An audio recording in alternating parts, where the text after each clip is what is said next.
አትሌቲኮ ማድሪድ ዘንድሮ ባርሴሎናን ማለት ነው ልክ እንደዚህ እግር ብላ ነው ያለው። በቃ ቀጥታ ማለት ነው ይላችሁ ሪያል ማድሪድ በባርሳ እንደሚጨቆነው ማለት ነው። አትሌቲኮ ማድሪድ ዘንድሮ ባርሳን እየጨቆነ ነው የሚገኘው። በቃ ዘንድሮ ለነገሩ ሰከንድ ሌግ ላይ እኮ ባርሳ ያሸንፋል፣ ግን ምንም ውጤቱ መና የሆነ ውጤት ነው። ባለፈውም ኮፓ ደሬ ላይ እንደዚሁ፣ አሁንም ቻምፒዮንስ ሊግ ላይ እንደዚሁ ፈርስት ሌግ ይገረፍና ሰከንድ ሌግ ተፍተፍ ይላል፣ ያሸንፋሉ፣ ግን በቂ አይደለም። የቀይ ካርድ አባዜ ባርሴሎና ከዓመት ዓመት እኔ ማን እንደረገማቸው አላቅም፣ ማን ቃለ መሐላ እንዳስፈጸማቸው አላቅም። ቀይ ካርድ ካላዩ በቃ እኔ ደስ አይላችሁ እንዴ? ለማንኛውም ማለት ነው የዲየጎ ሲሞኔው አትሌቲኮ ማድሪድ ባርሴሎናን ጥሎ አልፏል። ታዲያ ከማን ጋር ነው የሚገናኘው አትሉም? ከማን ጋር ነው የሚጫወተው አትሉም? ተዛላችሁ አይደለ?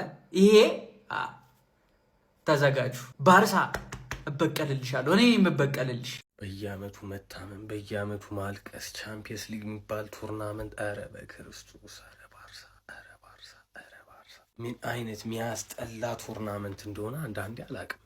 ኧረ በእግዚአብሔር እኔ እኮ ለምን ደግሞ እኮ ተስፋ እንደሰጡ እኮ ነው የማይገባኝ። እኔ አሁን ሃንሲ ፍሊክን እንዴት ብዬ ልውቀሰው? እነዛ ሁላ ደደብ ተጫዋቾችን ሰብስበው ምን ብዬ ልውቀሰው? ሰውየው የሚከተለው ሃይ ሪስክ ወስጄ ሃይ ሪዋርድ አገኛለሁ እያለ የሚጠቀም በጣም ኦብሰስድ የሆነበትም ሃይ ላይን ምናምን ቻምፒዮንስ ሊግ ላይ እንደው በቃ ይሄ ነገር አይሰራም እንዳትሉ፣ አምናም ቢሆን የወደቀበትን ዘንድሮም ኢቭን የወደቀበትን መንገድ ስትመለከቱ የተጫዋቾች ድድብና አምናም ከኢንተር ጋር ኦልሞስት ማድረግ ያለባቸውን ነገር አድርገውት ነበረ፣ ግን ትንሽ የኤክስፔሪንስ መግደል ኢቭን ዳኛም እንዳለ ሆኖ ያማል ማሻማት የሌለበት እንኳን ብቻ የሆኑ አጋጣሚዎች ገደል ይከቱታል ማለት ነው። እና ምን ብሌም ታደርገዋለህ ሰውየውን? እውነት ነው ይሄ ሃይ ሪስክ ወስጄ ሃይ ሪዋርድ አገኛለሁ ምናምን ስትል ይሄ ቻምፒየንስ ሊግ ቶርናመንት ነው። አንድ ሰከንድ ነገሮችን ገደል የምትከት ቶርናመንት ነች። በጣም ጥንቃቄ የሚፈልግ ነው እንጂ ሪስክ ወስደህ ነገሮችን ትምትልበት አይደለም። በቃ ቻምፒየንስ ሊግ ላይ ጥንቃቄ ነው ውጤታማ የሚያደርግ። ጥንቃቄና ሃንሲ ፍሊክ ወይም ባርሳ ደግሞ ለየቅል ናቸው እና ከዚህም በኋላ ዋጋ ያስከፍለዋል። ነገር ግን ምን ብለህ ይህንን ሰውዬ ብሌም ታደርገዋለህ? እንደዚህ አይነት የበሰበሱ ተጫዋቾችን እያጫወተ ማለት ነው። ራሽፎርድ እኔ ዩናይትድ ቤት ጨጓራኝ ሲልጠው ኖረ፣ አሁን መቱን ባርሳም ጋር ጨጓራኝ እየላጠው።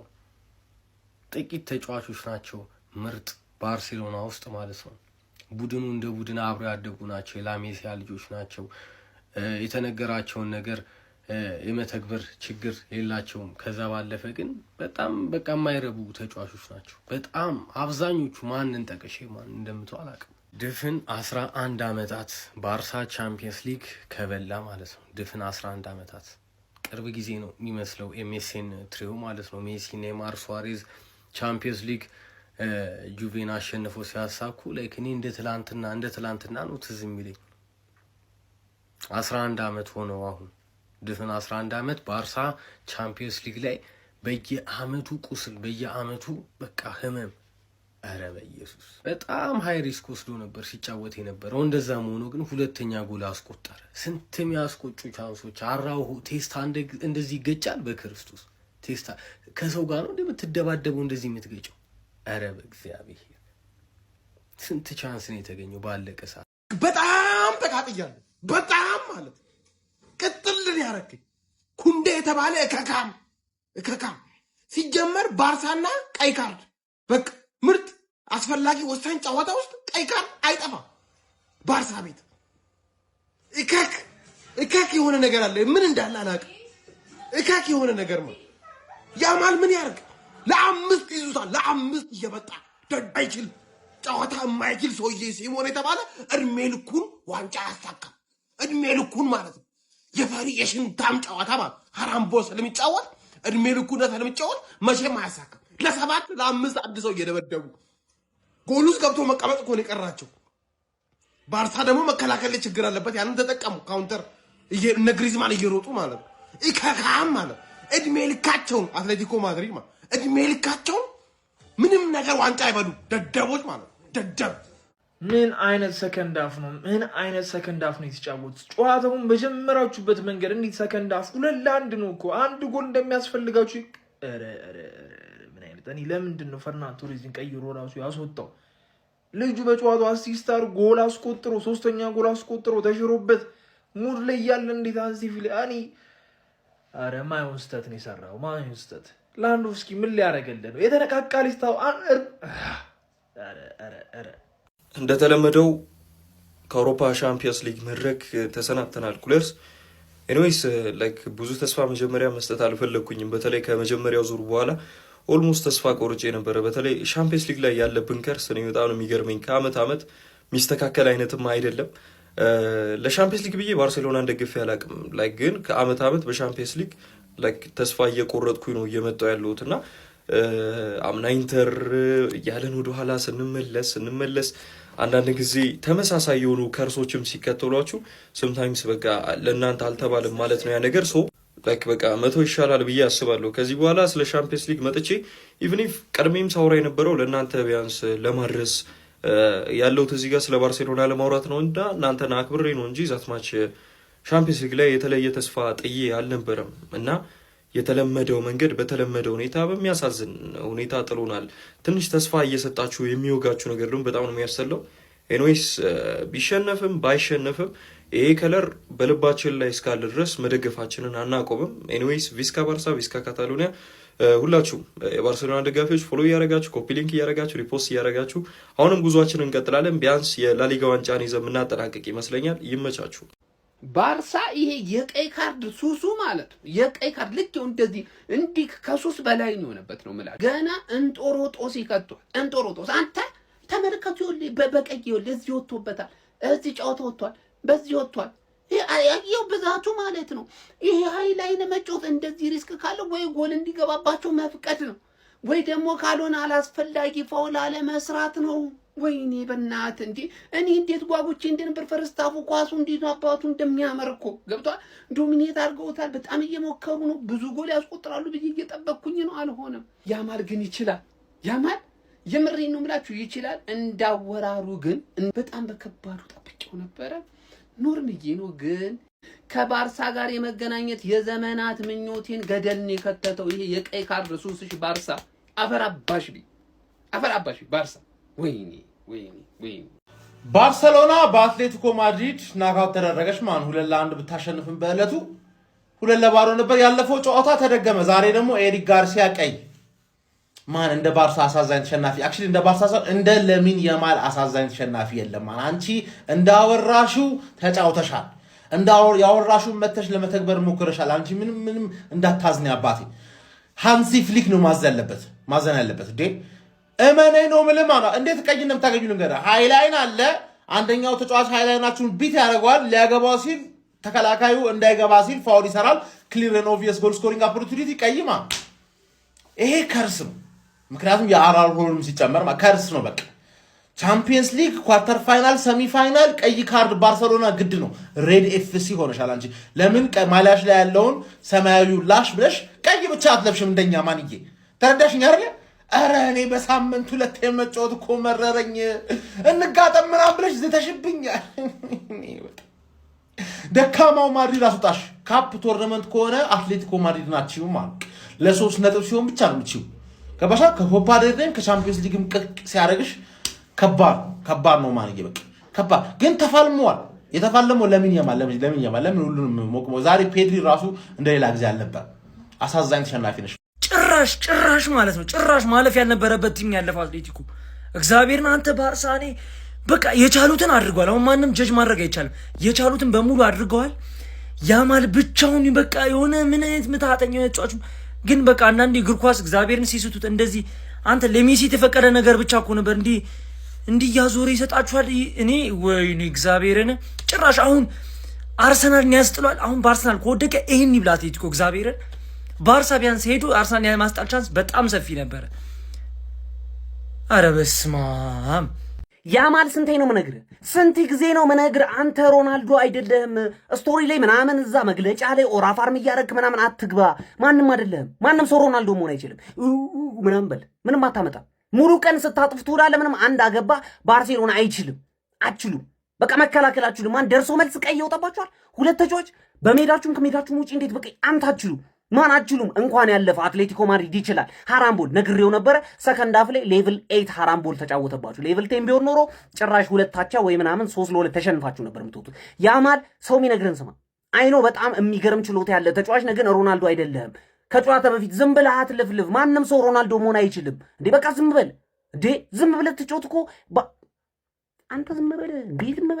ዝም በል ዋው አንተ ምን ጉድ ነው? ምን አይነት ጨዋታ ነው ያየነው? ሀቢቢ ማን ባርሴሎና አሳዛኝ ያው ወዳቂ ነው የሚባለው። ጨዋታውን አሸንፏል፣ ግን እኔ ባርሳ ደጋፊም አይደለሁም እንዳልፍም አልፈልግም። ሀቢቢ ቢያልፍ ኑሮ ነፍሳችን ነበር የሚያወጣል። ይሄ አዛ የሆነ ክለብ ነው ሀቢቢ። ለዚህ ለሰውዬ ደግሞ ደስ ብሎኛል፣ ይገባዋል። ማን ሲሞኒ ማለት ነው ሀቢቢና እኔ ምን ተረዳው መሰላችሁ? የሁለቱም ክለብ ተጫዋቾች ስሜታቸው አንተ እስከ ጥጉ ነው የሚታገሉት። እኔ በቃ ይሄንን መንፈስ ነው አሁን የክለብ ተጫዋቾች ላይ ማየት እንፈልጉ፣ ደጋፊውንም ጨምሮ ማለት ነው። እያያችሁ ነው አትሌቲኮ ደጋፊ ማለት ነው ከመጀመሪያው እስከ መጨረሻው እንዴት ሲደግፍ፣ የኛዎቹ ይቀረዛሉ 70ኛው ደቂቃ ላይ ማለት ነውና ያው ጋሽ ሲሞኒ ነው ማለት ነው የምናገኘው። እናስቀይማለን። እኔ ደስ ብሎኛል። ማን በአርሳ ቢያገኘን ይበላል ነበር። ሰከንድ ሃፍ ያማሉ አቀዘቀዘች ምናምን ብቻ ጽድት ያለ ጨዋታ ሀቢቢ፣ በጣም ጽድት ያለ ጨዋታ ነው ያየነው። እስኪ ሀሳባችሁን ኮሜንት ላይ አስቀምጡልኝ። እግር ኳስ የቡድን ጨዋታ ነው እንጂ ዛሬ ላሚን ያማል ያልፍ ነበር። ገና ፈርስት ሃፍ ነበር የሚያልፈው ማለት ነው። ጨዋታው ገና ሲጀምር በ40 ሰከንድ ውስጥ የሚገርም የመጀመሪያውን ኳስ ሲነካ የሚያስደነግጥ ሙከራ ነበር ያደረገው ማለት ነው። ከዛ በኋላ ገና በ4 ደቂቃ ቆንጅዬ ጎል ራሱ ፕሬስ አድርጎ ተጭኖ ተቀብሎ ኳሱን አሲስት ተደርጎለት ቆንጅዬ ጎል አስቆጥሮ እንዲመራ አደረገው። ከዛስ ስንት ኳስ ነበር የሰጣቸው? በስማ ትሪቤሎን ጣል ያደርገዋል። እዛ ጋር ስንት ኳስ ነበር አሲስት ያደርገው? የኦልሞ ኳስ ራሱ ስንት ኳስ ማለት ግን አልተመጣጠኑም። እሱ አሲስት የሚያደርግላቸው ሰዎችና የእሱ ግር አልተመጣጠኑም ጭራሽ። በጣም ነው ያሳዘነችኝ። ጀለስ ለጀለስ ሲባል ቢያልፍ ሁላ ደስ ይለኝ ነበር። አምናም ያን የመሰለ ፐርፎርማንስ እና ኢንተር ላይ ምናምን አሳይቶን ባርሴሎና ወደቀ ማለት ነው። አዝናለሁ ባርሴሎና ደጋፊዎች። አትሌቲኮ ዲያጎ ሲሞኒ ዋንጫውን ቢያመጣው ሁሉ በጣም ነው ደስ የሚለኝ። ይመቻችሁ። አዎ አቡሻ ባርሴሎና ታግሎ ነበረ። ነገር ግን የሲሞኒ ቡድን በዋዛ ፈዛዛ የሚታለል አይደለም። ያራዳ ባርሳ ታግሎ ነበረ። ጎበዬ ነው የምልህ። ቀይ ካርድ ግን ግዴታ ነው እንዴ ባርሴሎና ውስጥ? ቼልሲ ሳመው እንዴ ባርሳን? ምንድነው ጉዱ ነው? ቀዩውን ያራዳ ልጅ ጨዋታ እያየን ነው እኮ መብረቅ የሆነ ጨዋታ እየተመለከትን ነው። ምንድነው ነው ግንስ? ጎበዬ እዚህ ጋር ጠጋ በላ እንዴና ጆሮ ስጠኝ ልትሰማኝ እንደምፈልገው ነገር። ይሄ የአትሌቲኮ የሚባል ክለብ እንደ ዋዛ ፈዛዛ ከዚህ ቻምፒዮንስ ሊግ የሚወጣ አይደለም። ይሄ ተረጋግጧል። ስማኝ ባርሳ የመጨረሻ በቃ አገባው ስትል ከየት እንደሆነ አይታወቅም ይወጣል ኳሱ። ባፍዛ ደንግዝ ጩልንቆ ይቆማል መሰለኝ ጥግ ላይ እንዴት እንደሆነ አትሌቲኮ አይታወቅ ይወጣል ኳሱ። ያራዳ ልጅ ገብቷል። ምልል ነው እኔ እንጃ። የሲሞኒ ቡድን የሚፋታ አይነት አይደለም። እዚህ ጋር ይታሰብበት ነው፣ ሌላ ነገር የለውም። በጣም ከባድ ሆኗል ያራዳ ልጆች ማለት ነው። ባርሴሎና ታግሏል፣ ግን ምን መደረግ አይቻልም። እግር ኳስ ነው። በድምር ውጤት እንግዲህ ዲያጎ ሲሞኒው ቡድን 3-2 አሸንፎ ማለፍ ችሏል ማለት ነው። ሀሳብ አስተያየት እናንተ ነው። ሼር ኮፕሊንግ ይደረግ። ይመቻችሁ። ባርሳ በራሱ ፈንጂ ራሱን ከአውሮፓ ሻምፒዮንስ ሊግ አፈንድቶ ተሰናብቷል። በአውሮፓ ሻምፒዮንስ ሊግ ሩብ ፍጻሜ የመልስ ጨዋታ ሜትሮፖሊታኖ ላይ የተከናወነው የአትሌቲኮ ማድሪድና የባርሴሎና ጨዋታ በባርሴሎና 2-1 አሸናፊነት የተጠናቀቀ ቢሆንም የመጀመሪያው ዙር ጨዋታ ካምፕኑ ላይ በአትሌቲኮ ማድሪድ 2-0 ባርሴሎናዎች መሸነፋቸውን ተከትሎ በድምር ውጤት አትሌቲኮ ማድሪድ ባርሴሎናን 3-2 በማሸነፍ ከሩብ ፍጻሜ ያሰናብቷቸው ወደ ግማሽ ፍጻሜ መቀላቀላቸውን ማረጋገጥ ችሏል። በዚህ ጨዋታ ላይ ካምባኮች ሊኖሩ ይችላሉ ተብሎ በጉጉት ሲጠበቅ እንደነበር የሚታወስ ነው። ታዲያ ባርሴሎናዎችም እንግዲህ በጥቂት ደቂቆች ውስጥ ነበር ካምባክ መስራት ችለው የነበረው። ገና 4ኛው ደቂቃ ላይ ላሚን ያማል ጎል አስቆጥሮ ባርሴሎናዎችን ቀዳሚ በማድረግ ተስፋ ሰጥቷቸው ነበረ።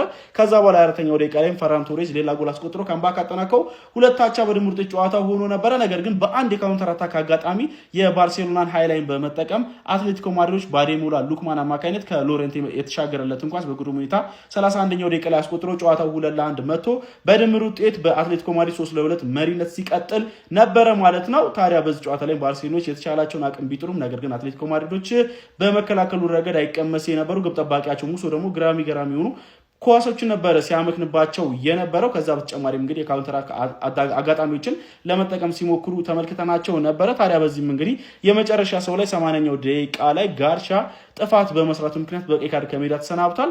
ለዛም ነው በራሱ ፈንጂ ራሱን አፈንድቶ ያልኩት። ሃይላይኑ እንደጠቀመው ሁሉ ጎል ሊቆጠረበትም ምክንያት ነበር በቀላሉ እንዲሁም ደግሞ በቀይ ካርድም እንዲጎዳ ቡድኑ ምክንያቱ ነው ነበር። የመመለስ ተስፋ ቢኖረውም ኦልሞስት ያጨለመች ያንን ተስፋውን ቀይ ካርድ ነበረ ጋርሻ ተመልክቶ ቡድኑን ለመጨረሻዎቹ 10 ምናምን ደቂቆች የጎዳው ማለት ነው። በመጀመሪያው ዙር ጨዋታ እንደሚታወሰው ኩባርሲ በቀይ ካርድ ተሰናብቶ እንደነበር የሚታወስ ነው።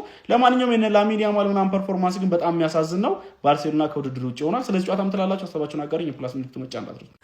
አረ እግር ኳስ ግን ታይ ግን ወዳጅ ላይ ጀርባ አይሰጥም፣ ለወዳጅ ጀርባ አይሰጥም። እግዚአብሔርን የእግር ኳስ ወዳጅ ባርሳ ነው። ባርሳ ላለፉት ዓመታት እግር ኳስ ጀርባዋን እየሰጠችው ነው። በጣም እድሉ ጥምም ያለ ባክ ቱ ባክ ቀይ ማለት ነው። በጣም ነው የሚያሳዝነው።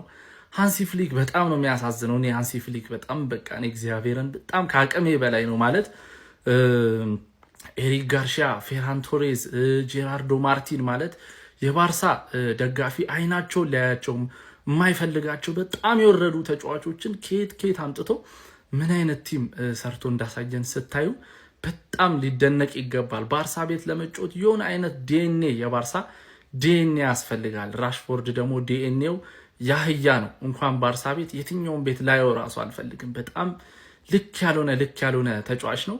ትንሽ እኔ እንደው ሃንሲ ፍሊክን መተቸት እፈራለሁ እግዚአብሔርን። ትንሽ ቅር ያለኝ ነገር ሁለት ጨዋታ እንድትቆጣጠር የሚረዱህን ፌራን ቶሬዝ እና ፌርሚን ሎፔዝን አስወጥተ ዳይሬክት ተጫዋቾችን ራሽፎርድ እና ሌዋንዶስኪን በአንድ ጊዜ ማስገባት ትንሽ ጨዋታው እንዳትቆጣጠረው ወይ ደግሞ ለአትሌቲኮ አሳልፈው መስጠት ነው እና ያየነውም እንደዛ ነበር። አትሊስት ፍራንኪ ዲዮንግ ቀደም ብሎ መግባት ነበረበት። እነዚህ ተጫዋቾች መግባት ከነበረባቸው ራሽፎርድ ምንም አይሰራም። ሩኒ ባለቀ ሰዓት ገብቶ ከራሽፎርድ የበለጠ ፐርፎርም አድርጓል። በጣም ያስቆጫል። በቃ በየአመቱ ወይ ቀይ ነው ወይ ኢንዲቪጁዋል ኢረር ነው። የሚቀጥለው አመት ባርሳ መቀነቱንም ፈቶ ቢሆን አንድ ወርልድ ክላስ ስትራይከር እና አንድ ሴንተር ባክ አስፈረመ። በጣም በቃ ልዩ የሆነ ቲም ማሳየት ይችላል ብዬ አስባለሁ። ተስፋው እኮ ነው ገና 4ኛ ደቂቃ ላይ አግብቶ ተስፋ ስለሰጠ ነው እንጂ ጨዋታው ከባድ ሊሆን እንደሚችል ግልጽ ነበር። ኮፒ ሊንክ ሪፖስት እያደረጋችሁ ሀሳብ አስተያየታችሁን ኮሜንት ላይ ይሜ አንቺ ከርስ ያለብሽ ከርሳም የስፔን ክለብ ማለት ነው ወያላውን ታስወግድልኛለች ከሻምፒዮንስ ሊግ ይቀባል ተስፋ አድርጌ እቋጥረልሻለሁ። አንቺ ከሌላው ብሰሽ ትገኛለሽ ትሻለሽ ስትበይ ማን ነው ወያላውን የሚያስቆምልኝ? ሻውን ቆይ ማን ነው? መታገል ለፍቻለሁ ምናምን ቀይ ካርድ ወጥቶብኝ በየጨዋታው ነው ቀይ ካርድ የሚወጣብኝ። ወይ አንደኛው ለምዘጠኝ ጨዋታ ይዘሽ አትገቢም። ምን አይነት ቲም ነሽ አንቺ? ደግሞ እንዳንቺ አይነት ደግሞ አይከላናቅም። መከላከል ምንም አይችል። አንድ ፈላ አለ፣ ሌላው ዋቴ ነው። እናውቃለን እኮ አንድ ፈላ ብቻ ነው እግሩ የሚሰራው ላይ ያማል። በቃ ሌላው ዋቴ ነው እኮ እዛ እያየን እኮ ነው። አረ በጣም ነው በቃ አሁን ወያለውን ማን እንደሚያስቆምልኝ አላውቅም። በቃ ቻምፒዮንስ ሊግ ላይ ሌላ ስራ ጨመርሽብኝ አንቺ። ያው አረ ባርሳ ልጅነቴ፣ አረ እድል ተጫውተዋል። ምን ያድርጉ? ይሄ የቀይ ካርድ ሰበብ ምን ያርጉ? ተጫውተዋል። ላሚን ያማል ሞክራለች። የሚገርም ተጫዋች ነው የምር። እግሩ ላይ ኳሱ ያምራል። ነገር ግን በቃ እግር ኳስ አንዳንዴ እድል ያስፈልጋል። እድል ደግሞ ከአትሌቲኮ ማድሪድ ጋር ነበረች። ሞክረዋል ባርሳዎች። እኛን እንጂ መጽናኛ ያጣ ነው። የሊቨርፑልና የባርሳ ደጋፊ ሆነን ነው እንጂ መጽናኛ ያጣ ነው። የሚገርም ጨዋታ ነው። የምሬን ነው የምላችሁ። እኔ እንዲሁም የሊቨርፑል ጨዋታ ሳይመስጠኝ ቀርቶ ሳይ ነበር የባርሳ። የምሬን ነው የምላችሁ። እኔ አስጠልቶኝ የሊቨርፑል ጨዋታ ማለት ነው። ባርሳ ቢያልፍ በጣም ደስ ይለኝ ነበር። ሊቨርፑል ስላላለፈ ባርሳ ቢያልፍልኝ መጽናኛ ነበረ፣ ግን አልሆነም። ተጫውተዋል። አትሌቲኮ ማድሪድ ድንጋይ ቲም። ጉድ ላክ አርሰናል፣ ጉድ ላክ። የአትሌቲኮ ማድሪድ ቲም ራሱ በጣም ያምራል። ሲከላከሉ ሲያጠቁ በቃ ኮምፓክት ሆኖ አንድ ላይ ነው የሚያጠቁት፣ አንድ ላይ ነው የሚከላከሉት። ባላንስ የሆነ ቲም ነው። ዋው! የሚገርም ሴሚፋይናል ነው ያለን አርሰናል ከአትሌቲኮ ማድሪድ። አትሌቲኮ ይላል የምንሬው ሞንታረን የምን ካምባክ ነው። 4ኛው ደቂቃ ላይ ሌንግሌ ጨዋታውን እንደዛ ባያበላሽ ሚስቴክ ባይጨመርበት ጨዋታው እንዲህ ባልሆነ ነበረ። ለጥልጠን እናሸንፍ ነበረ። 2012 2016 2026 3 ጊዜ በተከታታይ ጥያለሁ። ዛሬ ያንተ የቻምፒየንስ ሊግ ጉዞ አከተመ፣ አበቃ። አትሌቲኮ ዲ ማድሪድ ይላል አባቴ። ሴሚ ፋይናሉን ተቀላቅለናል፣ እንችላለን። ሰዎች የዛሬው ሻምፒየንስ ሊግ ጨዋታ ሁለቱም በጣም ፐርፌክት ፉትቦል ፕሮፐር ሻምፒየንስ ሊግ ነው ያየነው ማለት። ሁለቱንም ጨዋታ በስልኬና በቲቪ ነው ያዩት። በእውነት ይሄም ጨዋታ የትም የለም። በተለይ ፈርስት ሃፍ የዚህ ጨዋታ ደግሞ ሰከንድ ሃፍ እንደዛ ነው ያዩት። እውነት ሊቨርፑል ወድቋል 4-0 ተሸንፎ በድምር ውጤት 2-0 ፒኤስጂ አሸንፎ። ባርሳ ምንዱ ተመሳሳይ ወድቋል 3-2 በድምር ውጤት አትሌቲኮ ማድሪድ አሸንፎ። ነገር ግን በሜዳው 2-1 ባርሳ አሸንፎት ነበር። ነገር ግን ጎሉ አትሌቲኮ ማድሪድ በላ። ያለቀ የደቀቀ የተባለለት የአትሌቲኮና የባርሴሎና የ2-0 ውጤት በዋንዳ ሜትሮፖሊታኖ ስታዲየም ዳግም ከሞተበት ስሜት በላሚን ያማል የ4ኛ ደቂቃና በፌራን ቶረስ የ24ኛ ደቂቃ ጎሎች ነፍስን ከነተስፋው ዘራ። ሆኖም ሉክማን በዛ በጋልና በተንተከተከው የባርሴሎናዎች ድልን የማስቀጠል ስሜት ላይ በ31ኛው ደቂቃ ቀዝቃዛ ውሃ ቸለሰበት። የጨዋታው ፉክክር በሙከራና በጎል ብቻ የታጀበ አልነበረም፣ በቀይ ካርድና እንደ ጅረት በተንቆረቆረ ደም ጭምር እንጂ። ቻምፒዮንስ ሊግ ውበቱ ይሄ ነው። እግር ኳስን የምንወድበት ምክንያቱ ይሄ ነው። የዛሬውን ጨዋታ እንዴት ተመለከታችሁት? ሐሳባችሁን አጋሩኝ። ፎሎ ማድረጋችሁም እንዳይረሳ። መልካም ጊዜ።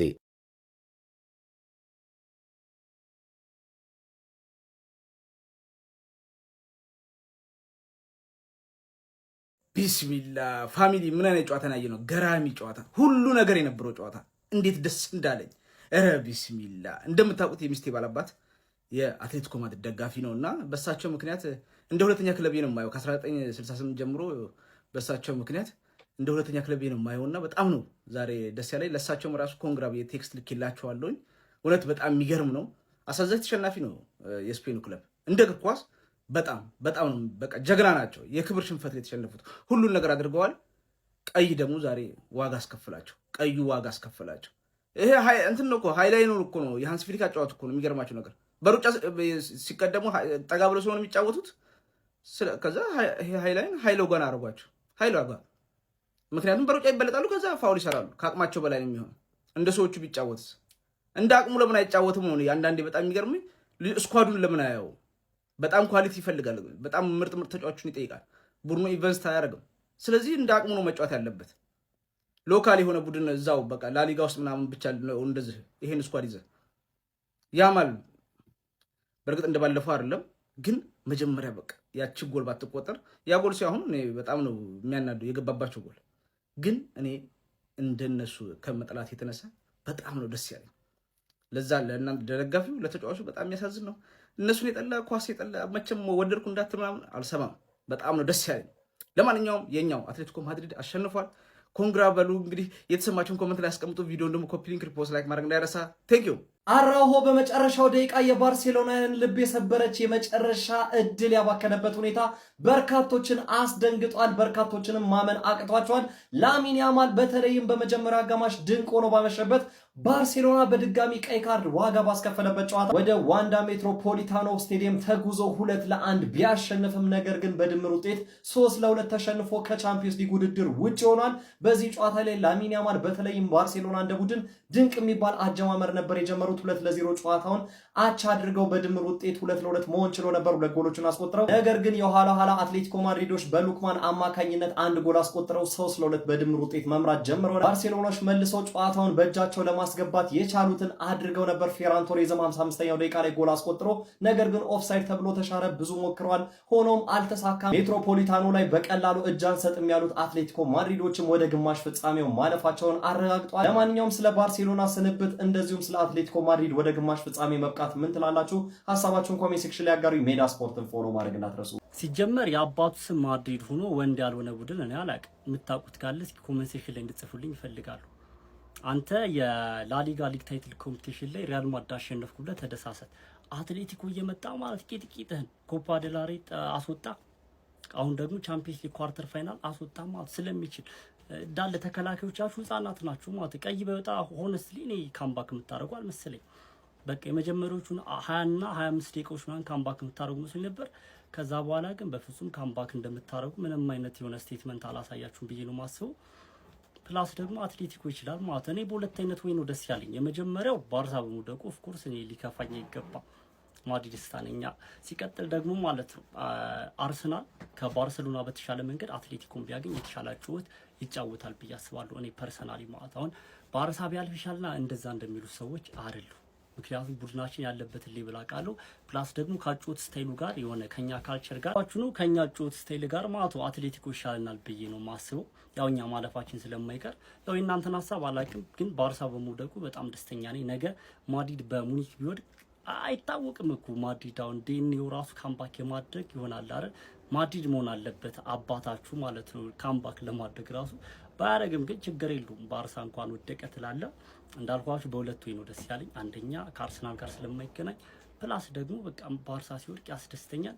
ሀሳብ አስተያየታችሁን ኮሜንት ሴክሽን ላይ ይመቻችሁ። ሃንሲ ፍሊክ ቲሙ ላይ መከላከል ላይ መስራት አለበት። እግዚአብሔር ነኩንዴ ምናምን ነው የሚሰሩት። በ23ኛው ደቂቃ ቲሞቹ አይሚን ተጫዋቾቹ አቻ ያደረጉለት ከፊት ያሉት ማለት ነው። ከኋላ ያሉት ያለምጣሉ። ይሄ እኮ እንደ ቲም እኮ ልክ የሆነ ቲም አይደለም። ኧረ በስመ አብ ምንም ያህል ቢከት እኮ ባርሳ ከተከተተበት ያው ነው ዱድ ማለት በጣም በተለይ ኔክስት ሲዝን ዲስ ሻምፒየንስ ሊግ ራሱ እንደዚህ ሰርቫይቭ እንደሚያደርጉ አላውቅም። እንደዚህ እየገባባቸው ማለት ኖርማል ጎል ነው እኮ ደግሞ እንደዚህ ተሩጦ ነው የሚገባባቸው። ኔክስት ሲዝን በጣም በጣም በጣም ሃንሲ ፍሊክ ከቆየ ባርሳን ለማቅናት ባይዘዌ አንድ ቲም ከሊጉ አልፎ የተለያዩ ዋንጫዎችን ማንሳት አለበት። ከሊጉ ዋንጫ አልፎ ማድሪድ ሌላ ሆኖ ነው የሚመጣው። ቀጣይ ዓመት ማድሪድ ሌላ ሆኖ መጥቶ ባርሳ በዚሁ አቋሙ የሚጠብቀው ከሆነ በዚህ መከላከል ስትራቴጂ በእነዚህ ተከላካዮች የሚጠብቅ ከሆነ ካንሴሎ እኮ ለማጥቃት ይበልጣል ከመከላከል ይልቅ። ኤኒዌይ ሰከንድ ሃፍ እንዴት እንደሚሆን እናያለን። ሀሳባችሁን ኮሜንት ላይ